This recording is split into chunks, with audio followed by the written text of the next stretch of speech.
কানগলদা আগে দমকা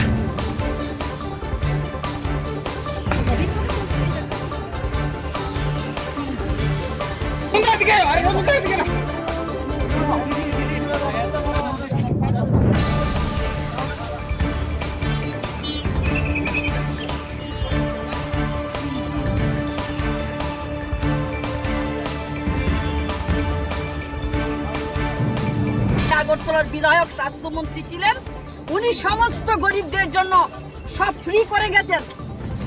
আর আজকে ত্রিপুরার মুখ্যমন্ত্রী বিপ্লব কুমার দেব, প্যারাশুটের মুখ্যমন্ত্রী, উনি দিল্লি থেকে এসেছেন ত্রিপুরাবাসীর দুঃখ আজকে আপনারা শুনলেন। মানে সারা ত্রিপুরার মানুষের উপর কেমন জুলুমবাজি, ব্যবসাবাজি। খাওয়াতে হসপিটালের একটা রুগী যখন ভর্তি থাকবে 50 টাকা তার খাওয়ার জন্য দিতে হবে। যখন আপনি হসপিটালে আসবেন, স্লিপটা কাটবেন, টিকিটটা কাটবেন, 20 টাকা দিতে হবে।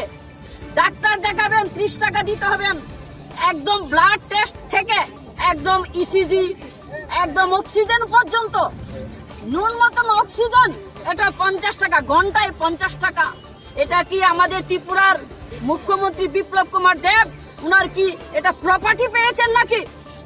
এটা কি ব্যবসা করার দোকান পেয়েছেন নাকি? উনি হসপিটাল দিয়ে গরিব মানুষের রক্ত শোষণ করবেন?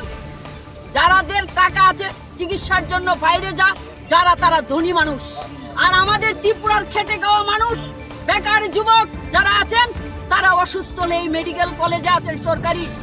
তার জন্য আমরা সেই মুখ্যমন্ত্রীকে হুঙ্কার দিয়ে জানাতে চাই, তুমি যে সিদ্ধান্ত নিয়েছো সেই সিদ্ধান্ত তুমি ফিরিয়ে নাও।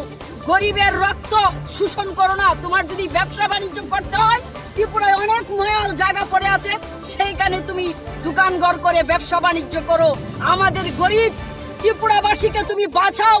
তুমি আজকে আছো, কালকে প্যারাশুট দিয়ে দিল্লি চলে যাবে।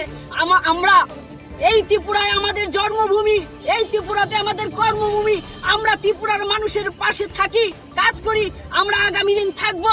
আমরা সেই ত্রিপুরার গরিব মেহনতি মানুষকে বাঁচানোর জন্য আমরা শরীরের শেষ রক্তবিন্দু দিয়েও এটা আমরা এই হসপিটালটাকে গরিবের জন্য বাঁচিয়ে রাখবো।